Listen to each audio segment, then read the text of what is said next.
Hey, time for another visit to my messy desk because I did say I was going to make another video. I wanted to try some kind of like a show and tell this time. Not of the dolls, we already did that, but I was thinking I could show you some of the other things I've made, like miniatures and clothes and things like that that go with them. Some of them I've made entirely, some of them are modified, and there are a few things in there that are just things I either bought or came across or was gifted, so I probably won't show and tell those. I'll be showing and telling the things I've either modified or built from scratch. So just to get things started, I'm just gonna grab him. So this is Deeg. Deeg is, I'm not gonna let you guess because unless you've seen anything else I've made, he's not a thing you would be able to identify specifically. He's something I made up. He's a living tea kettle. So I don't know. Let's see if we can get him closer. Is it? There we go. So he's supposed to be he's Rishi's tea kettle.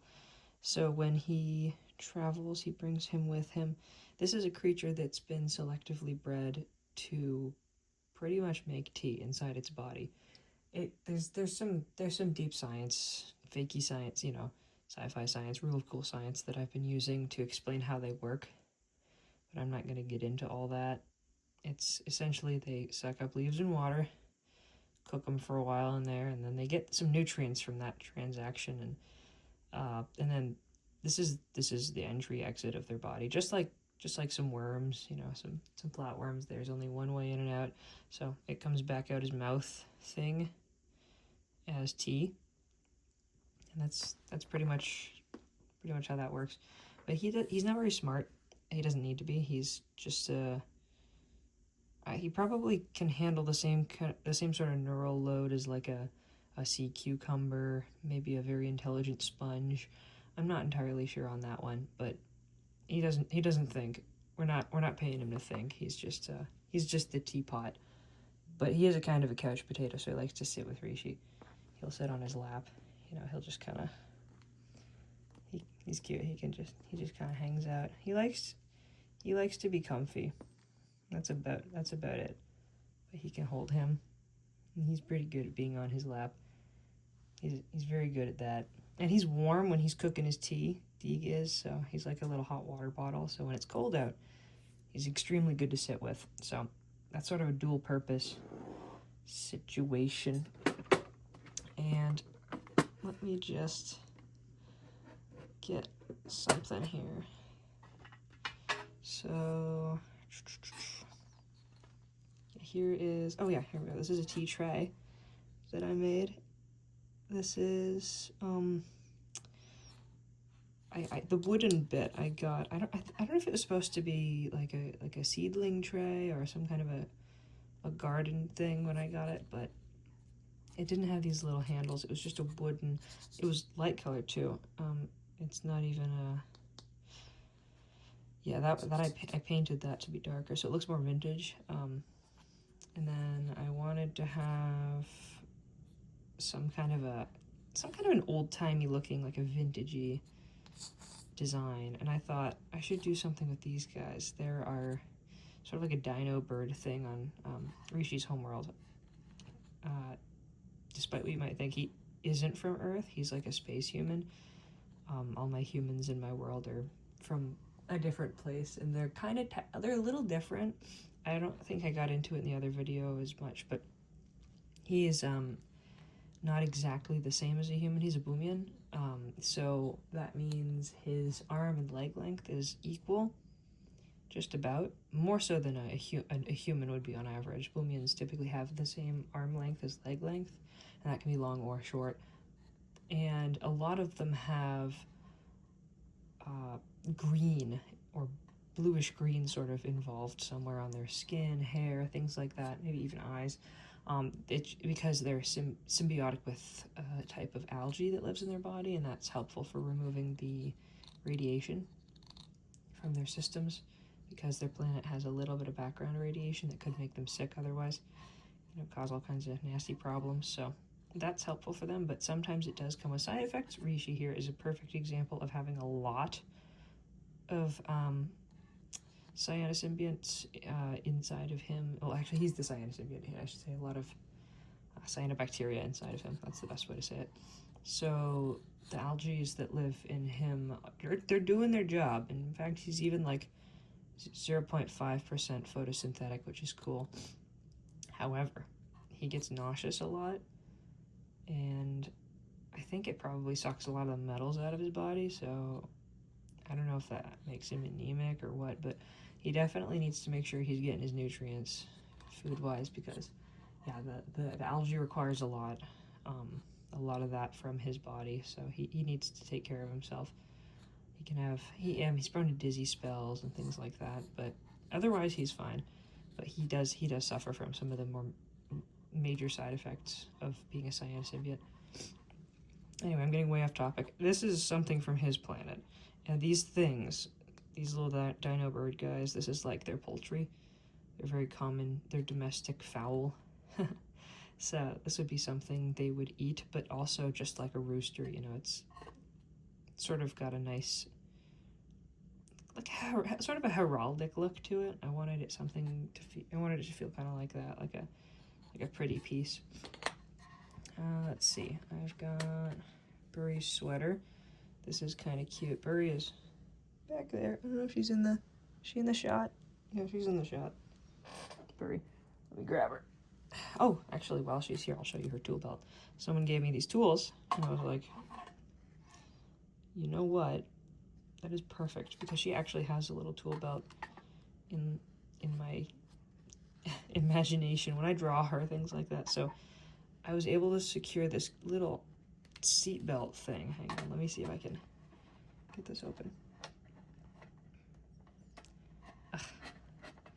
It's always when I need to do it on like camera or something. There we go. Don't mind me just breaking her arm. Yeah, so here's her little tool belt. This is cute. And these come out. These they gotta come out. It's important to me. There we go. Yeah, so those come out, and check this out. I didn't make these, mind you. These are just metal tools that I've painted, but they all work if they've got joints. This wrench doesn't do anything. This is static, but I've got a few other things in here that are the same. I got them in the same container. It was like, I don't know. I'm kind of a little jar. They're vintage. I don't know where they're from, but the cool thing about tools like this are, they can come in a range of sizes. So I wasn't as concerned about the scale, because pliers can be anything from yay big to, you know, really, really, really, really big. If we're talking real human scale. So I'm not sure what these are for, but they look perfectly fine on her, so that works for me. And yeah, let me show you her sweater. I'm just gonna put it on. I'm like struggling to keep everything on screen here. Don't mind me. So yeah, I was thinking she's in this tank top, and it was getting cold out, like in the autumn, and I was thinking about her, and if I wanted to bring her outside at all. I mean, she's not waterproof, but I thought it might just be a nice little prompt, the cold weather happening, to make her a sweater, like, so she doesn't look so cold all the time. Of course, ironically, she never wears it. I feel like past few months I haven't put it on her, but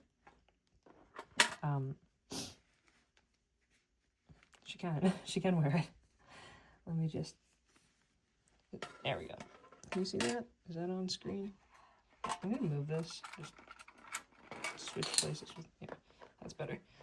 So yeah, she can wear this, and I don't know if you can see it, but yeah, there are these little finger bones. These are real animal bones. I forget which animal they're from, but it was one I picked up legally on the side of the road. It was something legal to possess, don't worry. It might have been this size. It could have been opossum, maybe. Opossum finger bones. That sounds the most likely. But yeah, here she is in her little sweater. And the sleeves, I kind of like that they end a little early. It accentuates her long arms. Actually, can you like roll them? Yeah. Yeah, I kind of like them rolled, honestly, on her. I think that's cute. It's not even rolled, it's more like scrunched. But there's her, there's her sweater. Yeah, there she is. So that's cute. I feel like in the last video I made, she was wearing her Hawaiian shirt. I'm gonna say she was. I'm not going back to check, and I'm not gonna edit this video. So we're gonna say she was wearing it, and if she wasn't, I don't know, maybe I'll show it in another video. But I think I'm like 95% sure she was. Which will either make me a very good or very bad guesser, depending on what the truth is on that one. I feel like it was. I have strong feelings she was wearing it, at least for a bit in that video. So there, yeah, she looks a lot bigger in the sweater. It bulks her out quite a bit, but I think that's just what sweaters do. There's Rishi's other pants. I'm not gonna change him, but like, you know, I like, cause his outfit is kind of, it's yeah, I don't know. I don't really feel like doing like a scene cut, but it's the same basic pattern actually as Burry's pants, but longer because he's got longer legs than she does, and her pants end more prematurely anyway. They're sort of a 2/3 length kind of thing. And these ones, I don't like how I did it, but I put a round elastic cord in the top of these, which I didn't end up like. I thought it would save bulk on the around him, but it ends up just kind of rolling funny. It doesn't keep a nice smooth top like the ones he's in. His pants, unlike Burry's pants, which have the elastic at the bottom too, his are, I got these extremely tiny buttons, and there's a little loop here, and his pants have loop attachments, hook and loop attachments at the bottom, which I find just extremely charming. I'm amazed that worked out at all. Like, I had never done anything like that, but a lot of his clothing is hook and loop at this point, or not hook, button and loop, or bead and loop. I feel like it looks good. I feel like it looks good on him. Alright, I want to show you this. I'm just gonna go through probably mostly clothing first. I know I already showed the tea tray, but just bear with me. Here's his little apron, Rishi's apron. He can't wear it quite yet because he doesn't have, well, he can wear it physically, but like, I'm still working on the outfit that this goes with, the redder pants, these ones. And he's got like a little cotton shirt he wears at his tea house he runs. This is his like diplomatic outfit when he goes and does that kind of stuff, because he went to college to be a diplomat essentially, or whatever, space college. So he's an envoy, he's got his papers. He doesn't work doing that though, he's not actively a special envoy, even though he could be if he wanted to. So legally he's allowed to do things like that, like interact with representatives and stuff like that on a diplomatic level, but he helps the, he's in my game group, same as she is. These are my they assist me as NPCs I can use in my game, so they help my players out. He started a long time before that, but I've sort of ported him into this world, so I get to use him more, if that makes sense. But they bring him along with them on missions where they need like a talkie guy. And yeah, so this is his little apron he would wear at his tea house. I want to make a little like notebook to go on the side, but right now there's this tiny wooden spoon that I think I made this. Yeah, I was working on something with Milliput, like a 2-part epoxy thing, and I had some extra, so I made that. The pen is also, it looks kind of like a little Sharpie. I made that also out of Milliput. This gray color is just the primer. I actually didn't feel like coloring it in because I thought it already sort of resembled a marker. And this is a pencil my mom gave me. Extremely miniature. Like, I can barely hold it. It's so small. It's like smaller than a toothpick. Probably half the size of a toothpick. But I think it's the cutest thing. My brother-in-law gave me this leather, and it feels so good. It's like really soft and feels well loved, you know. So let's see. Yeah, just in case you hadn't seen it, this is Burry's Hawaiian shirt. I will not be putting it on her. I don't feel like doing it right now. But this was kind of a headache to assemble. I was going to say it was fun to make, but it's more fun to have. It was a pain to make. But I used a real Hawaiian shirt pattern, left out maybe 2 or 3 of the details. Like, I didn't put a pocket on, didn't sew buttons on, but she won't be wearing a button. She's just not that kind of person. She just throws it on over her tank top. And this is real silk from an old silk tie I found for like $1. So I had to put some sort of, like, I think I used like a Mod Podge as like the hem glue, because I didn't have hem glue at the time. But I just wanted to prevent it from fraying, and it's held up so far, which is nice. I think I made this in the summer, so it's held up this long. I put it on her sometimes, just when I'm feeling fun. I could probably put this on her. It won't be too big a deal. This is a little snapshot shawl. I probably didn't even need to snap it open, because like it just goes right on. But this is a traditional piece from her planet. This is a fishing shroud. So Saturans traditionally don't actually, they had pants like trousers on their planet, but shirts actually came with the advent of space travel and meeting other species. They actually didn't have shirts as we know them on their planet. They had these, and they didn't even always wear these. This was just for sun protection, to keep their shoulders out of the sun if they were going to be outside fishing all day, if it was very bright out. And then they can pull the hood over if they want to see better into the water, so they can have a little bit of protection there. And they would usually be decorated with shiny things that would make the sea creatures want to come check them out. I know that I really like this fabric, so it was kind of special to me to use it. It was a skirt I really liked, and it started to kind of get threadbare in a few places, to the point where if you move your legs too fast in it, it would just start to tear. And if you like get caught under one of your legs and you were like getting out of the car or something, like it would just rip. So I put these beads on it to sort of enhance the little circular shape here. I thought that was cute, and it's sort of nondescript, like it doesn't immediately resemble any particular earth plant, so I thought it would be okay to use for this. It didn't make me think of a rose or like a lily pad or something really specific. So I think it's stylized enough. It can be sort of generic. It doesn't immediately place me anywhere. Even on Earth, like this pattern is, at least to me, I feel like it's sort of hard to nail down where it's from. I mean, maybe I live under a rock, but I like it because it's sort of, it's heavily patterned, but it doesn't make me think of anything specific. It's just sort of makes me think of the skirt I like. So another one I won't be putting her in, but I do have this little black dress for Bury. It's a halter neck, so it goes around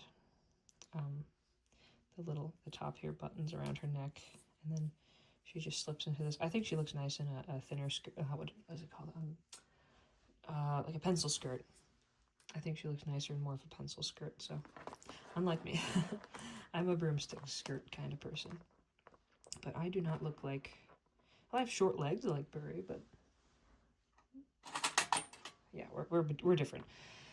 So this one's kind of fun. This is, funnily enough, it doesn't really fit Rishi. It's the wrong shape for him, but I built it for her, so it makes more sense for her. Bury has this little headset with a music player guy here. I'm a big fan of the worn effect that ended up working out on this. Sometimes I do a black wash on my pieces, and it ends up ruining it, but I really like with the orange here. I thought it came out just right. Looks like an old piece of technology, kind of like a Sony Walkman kind of feel. It doesn't have to be that one, but like everyone knows the Walkman. This is a little music chip, and that clicks in here, and that would be like sort of like a cassette deck. That's how they listen to music off the radio, is they carry these little chips. that's a little bit of story, not story, little space lore for my world. Alright, so with Burry, these would go on her little ear holes here. The funny thing about Saturans is they don't have like humans have like sort of dished external ear flaps, like a lot of mammals do, but and even birds, some birds have like a dished head that helps them catch sound, like owls, like they have that sort of dish design, but Saturans don't have that, so they just have those little crocodile ears here. I'm not entirely sure, and it's not me, it's not that they don't, I don't know why crocodiles have that sort of scale there. I'm sure there's an incredibly good reason, but I don't know what it is. I'll have to research it. I'm always amazed when I look up things. I'm like, why is this here? And then it's got this really cool definition. And it makes me want to use it in a creature. But yeah, that goes there. And yeah, so she can wear that. It kind of clips on. I usually prefer just having these down here. I think it looks better, a little less silly. But yeah, these don't work as good on Rishi. Most of my miniatures I've made from scratch so far for her because I've had her longer, but I'm working on it. I'm working on stuff for Rishi. Let's see. Here's a belt.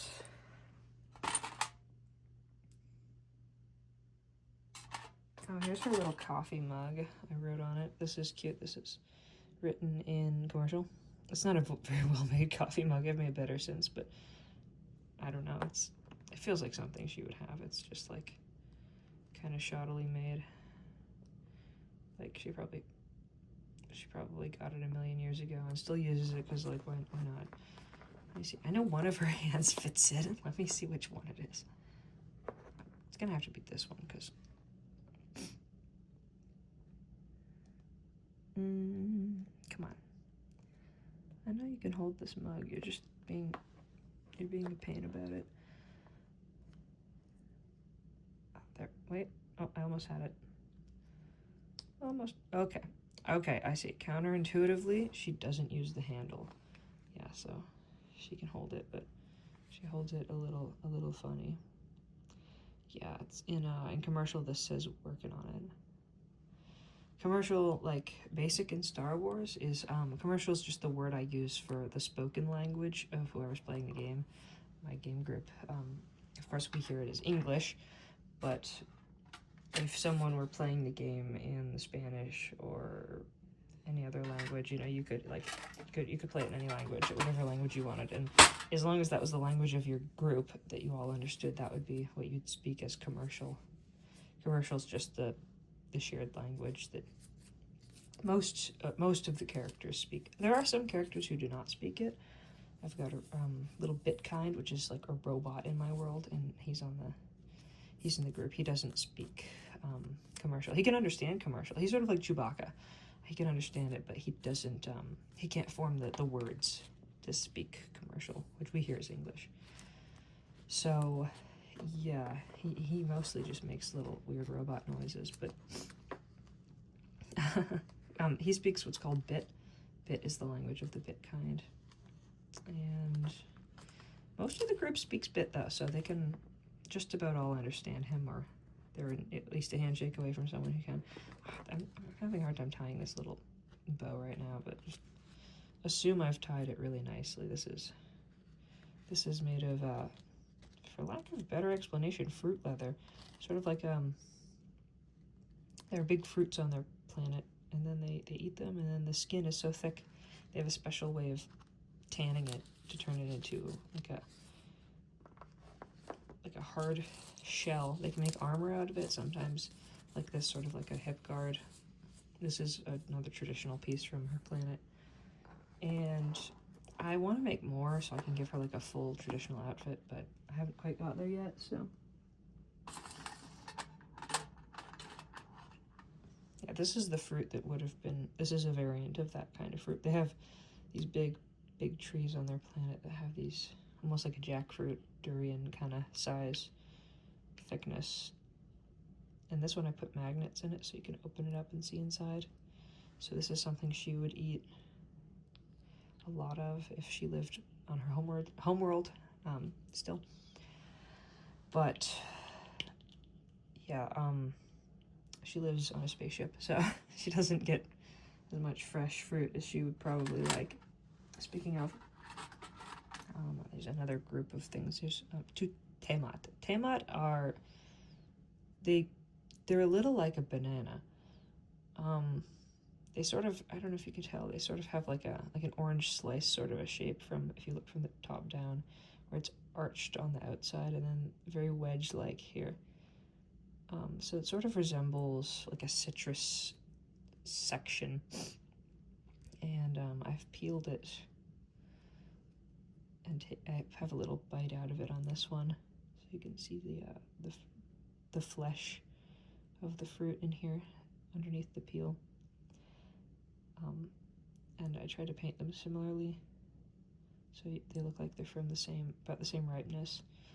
But that's fun. It's fun because you can have a character holding one, or either just to have, or maybe they're eating it. I thought that would be useful for taking pictures and things, and it has been. Since we're on the Temat theme, this is a drink that's from her homeworld. It's a sort of like it's not like how we would understand rum. Rum has to be called rum on Earth. It has to be made from sugarcane. I think that's still how it works. But this is sort of a rum-like beverage. It's a spiced rum-like beverage made from temat juice. So it's got a different, more of a fruit flavor to it, but it also is it's got a deep red color. When those ferment, they turn this color, kind of like a. I made this out of I think it was an old bottle of wine or sauce. I don't know. It's a little bit of a weird one. I think it's a 1/12 scale, like a wine bottle, but I feel like on her scale it kind of feels more like the size of like a twist off lid type bottle or something, kind of like she could just like it's personal sized. So I thought that would be fun for her because it's something she likes. So that's her Bumbo Saihem. Saihem on her planet means red, so it's like a red spiced rum kind of thing. I don't have a ton of other things to show. Oh, there's this. This is kind of fun. I got these little jinglies and I put them on this chain. They make a really good sound. I don't know if you can hear that. I really like the sound they make.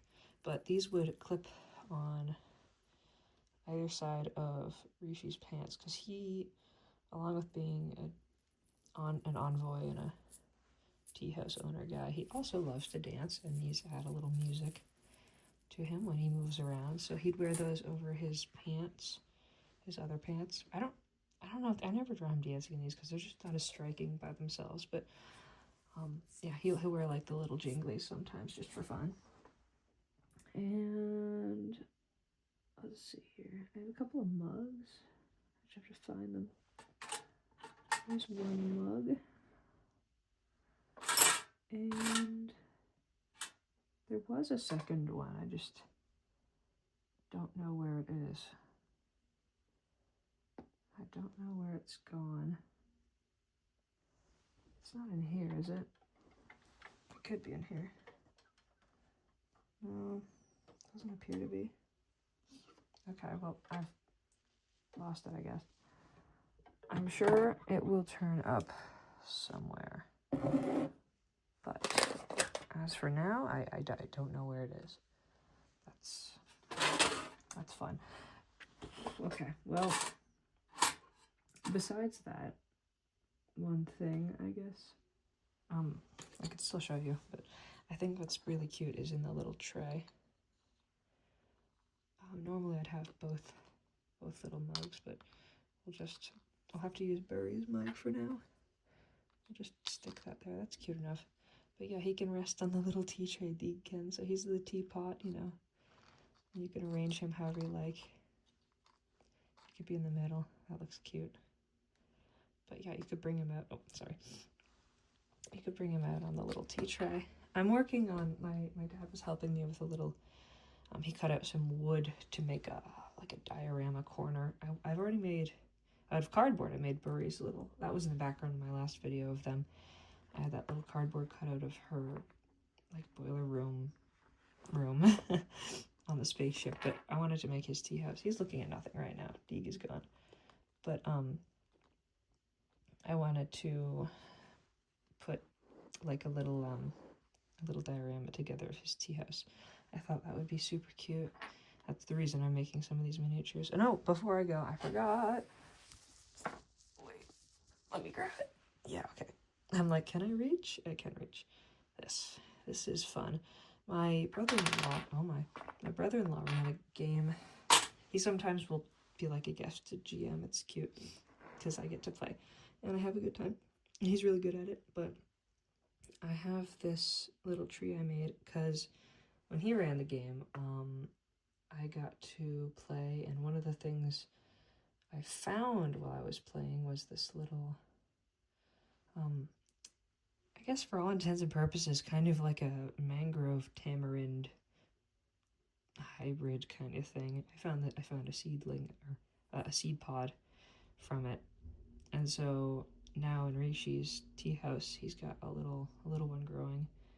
And one of my absolute favorite things about like bonsai trees, like little ones, is they still make the same size fruit.